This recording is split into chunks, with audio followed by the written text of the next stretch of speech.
Rivendell, founded as a refuge in the Second Age, year 1697, when Elrond withdrew survivors of a region from Sauron's assault, Rivendell functioned as a concealed valley-fortified household that combined healing, learned lore, and limited but elite military response under Elrond's long stewardship. Its location on the eastern edge of Erebor was keyed to a deep gorge of the river Brunnen at the feet of the Misty Mountains, with access controlled by narrow approaches and the ford of Bruinen. Elrond bore Vilya, the Blue Ring, which strengthened preservation and concealment, allowing Rivendell to remain hidden and resilient even under siege until relief from Gil-galad and Tar Minas forced Sauron's armies out of Erebor around SA 1700.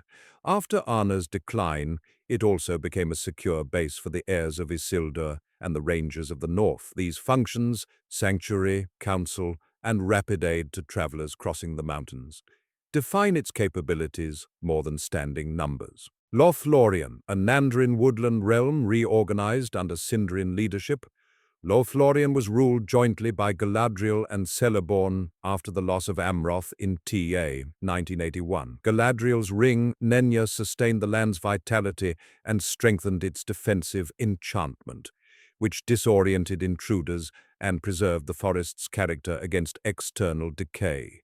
The realm's heart lay in the Malin groves around Caras Galadon, between the Celebrant, Silverlode, and Anduin. Elevated platforms, flets, and treetop sentry lines used terrain for observation and ambush. During the War of the Ring, Lórien repelled multiple assaults. After Dol Guldar's fall, Celeborn briefly extended authority east of Anduin, East Lórien, before Elvish power waned in the Fourth Age as many departed west. These facts frame Lórien's strengths as concealment, archery, and tight border control rather than open-field campaigning.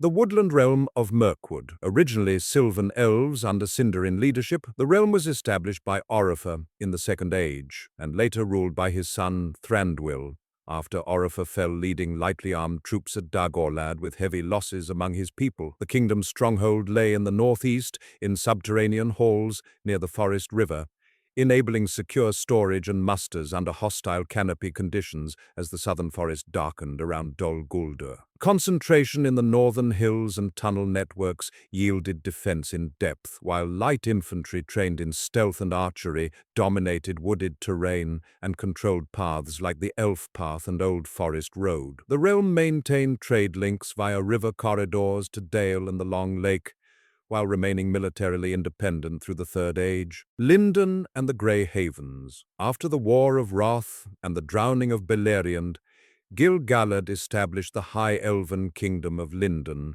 between the arid Luin and the sea. Círdan governed the havens of Mithlond from SA-1 onward. Lindon retained much of the remaining Noldor in Middle-earth, and through the Grey Havens sustained maritime logistics and the final westward voyages of the Eldar. Its geography, coastline and passes over the Blue Mountains, favored shipbuilding, naval transport, and coordination with Erebor. After Gil-galad's death, Círdan's stewardship preserved an organized elvish presence into the Fourth Age, providing anchorage and allied support for northern Dúnedain and Rivendell. Gondor, founded in the late Second Age by Isildur and Anarion after Númenor's downfall, Gondor's early organization centered on Osgiliath as capital, with the principal palantir Minas Anor on the west bank of the Anduin, and Minas Ithil guarding Mordor's western approaches. After the last alliance, Isildur entrusted the South Kingdom to Menildil. Later, following the loss of the last king Arnor, rule passed to the stewards until the restoration under Aragorn II. Geography drove strategy. The Anduin crossings, Osgiliath, Caer Andros, Harlond, were choke points. The Ephel-duath bounded threats from Mordor. The White Mountains shielded the southern heartland, while beacon chains enabled rapid musters. Military strength lay in layered fortifications, siegecraft, heavy infantry, and riverine and maritime capacity at Pelagia. Agricultural basins like the Pelennor and Lebanon provisioned armies. Arnor and its successor realms. Elendil founded Arnor in Erebor, with a numinous on Lake Nenúil and later Fornost as royal seat. Dynastic weakness led to partition at the death of Erebor in TA 861 into Arthedain west-northwest, Cardolan south, and Rhudaur northeast. Arthedain retained the senior line of Isildur and the chief Palantiri, including Amonsul/Weathertop at times, allied with Lindon and Rivendell, and controlled long stretches of the Great East Road. It fielded smaller but disciplined forces and later ranger cadres after urban losses. Cardolan depended on hill forts and local lordships and suffered heavily from eastern raids and the Great Plague. Rhudaur's politics grew unstable, with hillmen ascendancy and alignment with Angmar to control the Weather Hills and the Amonsul approaches. Operationally, Erebor's open moorland favored mobile patrols. Major rivers, Brandywine, Barad-dur, Horwell, Mithithil, Greyflood, Gwathlo, and the Great East Road defined lines of communication and defense. Rohan. The Riddermark arose in TA 2510, when Steward Sirion granted Calenodon to Eorl the Young and the Eotheod after their relief of Gondor at the Field of Celebrant. The Oath of Eorl bound mutual defense and established the realm's borders. Geography shaped doctrine. Open grasslands between the White Mountains and the Anduin approaches, the Gap of Rohan and Fords of Isen in the west, and Helm's Deep/Hornburg as siege refuge. The military system centered on mounted warfare. Eored's cavalry companies, summoned rapidly by the king, backed by levies as light infantry. The economy emphasized horsebreeding, pastures, and grain, enabling sustained campaigning seasons and quick concentration along the Great West Road. Dale, a Northman city at the mouth of the river running beneath Erebor, Dale prospered on exchange with the dwarves. Smaug's sack in TA 2770 destroyed the polity. After the dragon's death in 2941, Bard rebuilt the city and became its first king of the restored realm in 2944. Governance combined a royal house with active merchant guilds to manage river commerce and crafts. Geography, between Erebor and the Celduin corridor to Long Lake, made it the hub for dwarf-wrought goods, timber and grain, protected by militia archers and walls, and stabilized by alliances with Erebor and Thranduil's realm. Lake town, Esgaroth. Built on pilings over Long Lake near the mouth of the Forest River, Esgaroth operated as a customs and transshipment node linking Mirkwood, Dale, and Erebor. At the time of the Hobbit, it functioned as a lake-born republic led by an elected master. Its economy depended on fisheries, barge transport, tolls, and warehousing. Its strengths were mobility on water, fast evacuation, and layered watch from piers and rooftops.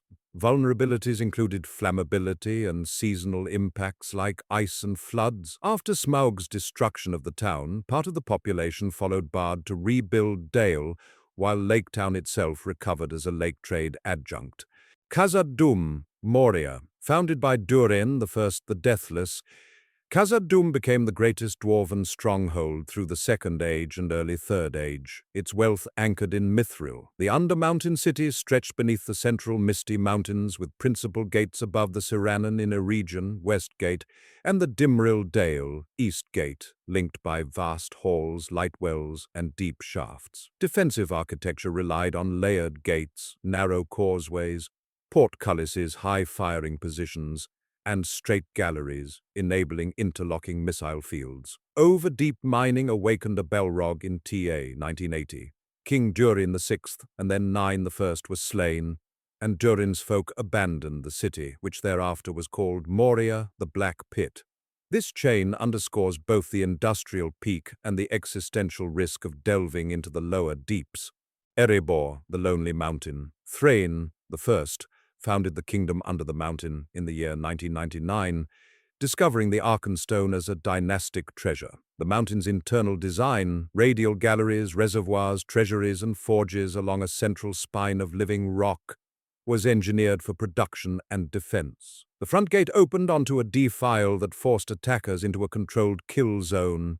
Interior retractable bridges and barred tunnels compartmentalized resistance. Smaug's conquest in 2770 ended the First Kingdom, but after the dragon's death in 2941, Dain II Ironfoot restored stability and Erebor resumed export of crafted goods to Dale and Laketown while importing timber, grain, and leather. The Iron Hills, a broad, iron-rich range northeast of Wilderland and source of the River Carnan, the Iron Hills supported a durable Longbeard domain known for standardized arms and armor and cohesive heavy infantry. Under Dain Ironfoot, the realm could rapidly field disciplined formations and march across the plain to influence regional outcomes, most famously arriving with 500 armored dwarves to the Battle of Five Armies, while operating smelteries and fortified depots adjacent to open-cut and adit mines. The hills served as strategic reserve for Erebor in the late Third Age. Ered Luin, Blue Mountains, Dwarven Holds. After First Age cataclysms destroyed Nogrod and Belegost, later Longbeard communities in the Third Age reoccupied fragments of ancient workings along a coastal mountain belt dividing Lindon from Erebor. Smaller holds exploited reworked lodes and placed smelteries near river gorges for water power, moving finished goods through the Grey Havens. The settlement's military pattern depended on compact redoubts capable of dispersing and reconcentrating among valleys to avoid decisive sieges while maintaining craft output relevant to Western trade. Mordor. Sauron chose Mordor as his seat in the Second Age, fortifying its natural amphitheater of mountains, the Ephel-Duath and Ered Lithwi, around the volcanic Orodruin, Mount Doom, and constructing Barad-dur. The primary western entrance, the Pass of Cirith Gorgor, was sealed by the Black Gate, Morannon, and the Towers of the Teeth. It opened into Udun and the Gorgoroth Plateau, a mustering and industry plain. The southern region of Nurn, around the inland sea of Nurnen, was comparatively fertile.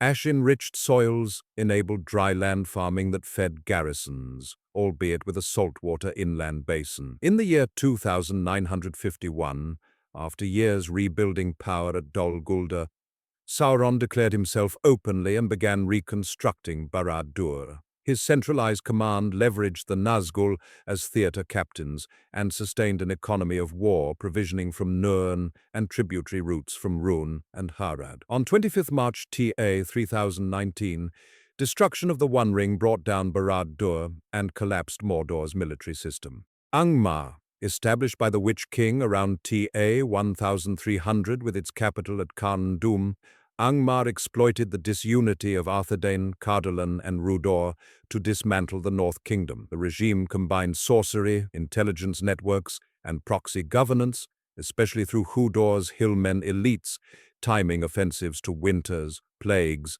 and succession crises. Its resource base was sparse highland and taiga. Endurance came from forced levies, plunder of Eriadoran roots, and eastern support aligned with Sauron. After centuries of attrition, Fornost fell in 1974, but a combined Elven and Gondorian host destroyed Angmar the next year. Nonetheless, Arnor remained ruined, leaving only ranger structures among the surviving Dunedain. If this breakdown clarified Middle-earth's realms for you, hit like, drop a comment with the next topic you want explained, and subscribe so you don't miss the next deep dive. Turn on notifications to get the new episode the moment it goes live.